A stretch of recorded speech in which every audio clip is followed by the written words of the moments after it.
Have you ever wondered what if Hokage Naruto was in Pain Arc? Well, the story begins with Naruto sitting in his Hokage office, but suddenly he opens his eyes and realizes something feels wrong. The date in front of him is the exact day Pain's invasion began. Somehow, Naruto has been sent back to the very moment everything started. But if we started this timeline weeks earlier, Naruto could save Jiraiya and warn everyone about what's coming. But let's be honest, that wouldn't be nearly as interesting. So instead, this story starts at the exact same moment as the original timeline. The very second the 6 paths of pain step into the hidden leaf. But before we get into the story, there are 2 important rules to keep in mind. First, Naruto keeps every memory and every ability from his Hokage era, including full 6 paths Sage mode and complete cooperation from Kurama. No training arc required this time. Second, everything else in the world stays exactly the way it was on this day, meaning Pain still comes with the exact same plan. Here's the thing about that plan though, and it's something most people don't realize. Pain never attacks as one unit. The 6 bodies split into 2 teams the moment they enter the village. Deva, Naraka, Human, and Konan handle interrogation, going shinobi to shinobi, trying to find out where Naruto actually is. Asura, Preta, and a brand new animal path act as the diversion, causing chaos everywhere else. In the original timeline, Naruto is still away training when all of this happens, and he doesn't arrive until most of the damage is already done. But this time, the instant Naruto senses 6 unfamiliar chakra signatures crossing into Konoha,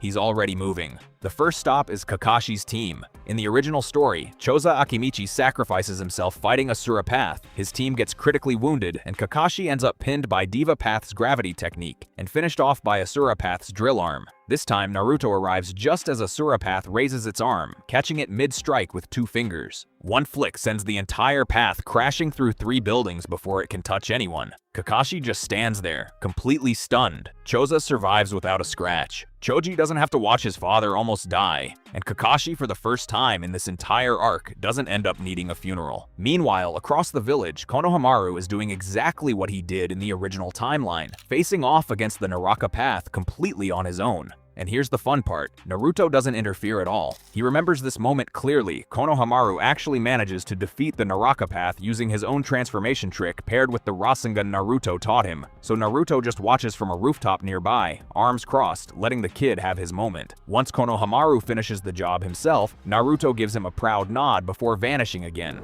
Not every fight in this story needs adult Naruto stepping in. Some people just need to be trusted. Not far from there, Tsumi and Kiba Inuzuka are locked in a brutal struggle against the Preta Path, the one that absorbs any ninjutsu thrown at it. In the original timeline, this fight drags on and never actually finishes the path off completely. This time, Naruto steps in before either of them gets seriously hurt, letting the Preta Path absorb a small amount of his senjutsu chakra on purpose. The path has no idea what it just swallowed. Within seconds, the natural energy overwhelms its system, and it freezes solid into a stone statue right where it stands. Kiba just stares at the frozen curse and mutters, "Remind me to never make this guy angry." Now here's where things get serious. Across the village, Shizune, along with Inoichi and Ino Yamanaka, are analyzing the chakra receivers found on Pain's earlier defeated body, the one Jiraiya managed to expose before he died. They're getting close to uncovering the truth, that every Pain body is just a corpse being remotely controlled, and that the real body is somewhere else entirely.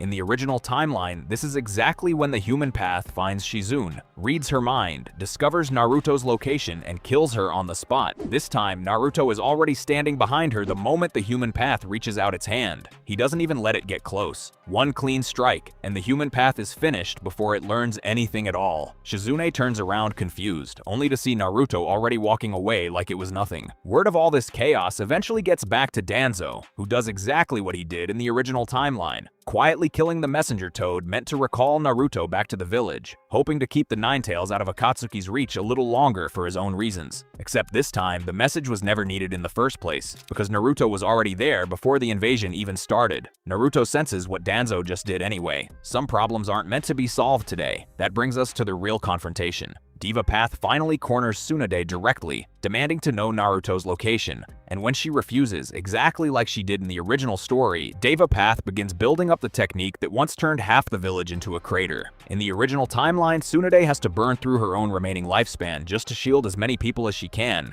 ending up in a coma for months afterward. This time, Naruto is already there before the technique even finishes forming, slamming a Rasengan straight into Deva Path's chest and shutting it down completely before a single building gets destroyed. Tsunade doesn't lose a single year of her life this time. The village stays standing, Sakura, running toward the chaos, expecting to find rubble and desperation, instead finds Naruto casually standing in the middle of an untouched street. She just stares at him, completely speechless, not screaming his name. With every other path down and the real body finally exposed, Naruto tracks it straight to where Nagato and Konan are hiding. This is where the fight completely stops being a fight. Naruto doesn't attack. He just stands there and quietly says, "I already know your story." Nagato freezes. Konan immediately steps between them, ready to defend him, but Naruto raises both hands and repeats himself calmly. "I'm not here to hurt either of you. I'm here because I understand exactly what brought you both to this point." What follows is the heaviest conversation of the entire episode. Naruto talks about Yahiko, about the dream the three of them once shared as kids in the Rain Village, and about Jiraiya, and about the kind of peace his sensei spent his whole life believing in. Unlike the original timeline, where Naruto struggles to give Nagato a real answer about how peace is even possible, this version of Naruto has decades of experience as Hokage behind him. He doesn't hesitate. He tells Nagato exactly what peace actually looks like when you've lived through building it yourself, patiently, through every small choice that adds up over a lifetime. Nagato listens in stunned silence because nobody has ever spoken to him with this much certainty before. Now here's the twist that makes this timeline different from a simple happy ending.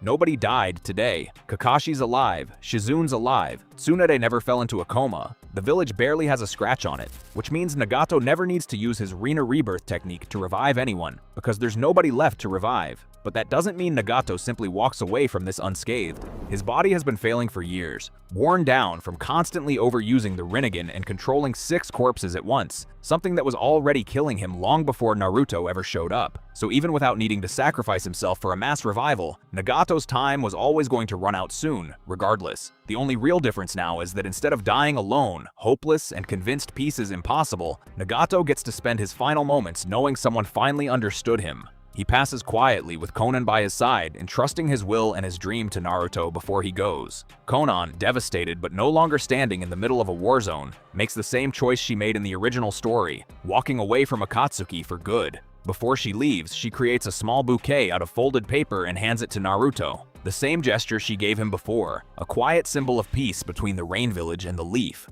Naruto takes it gently, telling her that whatever she chooses to do next, Konoha won't forget what really happened here today. When everything finally settles, the village stands completely intact, and for once, nobody has to count the dead. Choza is alive, Shizune is alive, Kakashi is alive, Tsunade is fully healthy, and still in command. Fukasaku never even had to enter the fight in a way that put him at risk. Compared to the devastation the original invasion caused, now everyone is celebrating. But then someone finally asks, "Who are you?" Adult Naruto simply smiles and replies, "I'm a student of Jiraiya Sensei. I've come here from far, far away." Unlike the original Pain Arc's chaos, this version feels almost too perfect to be real. What do you guys think? Before you go, leave a like and press the subscribe button. Thanks for your support.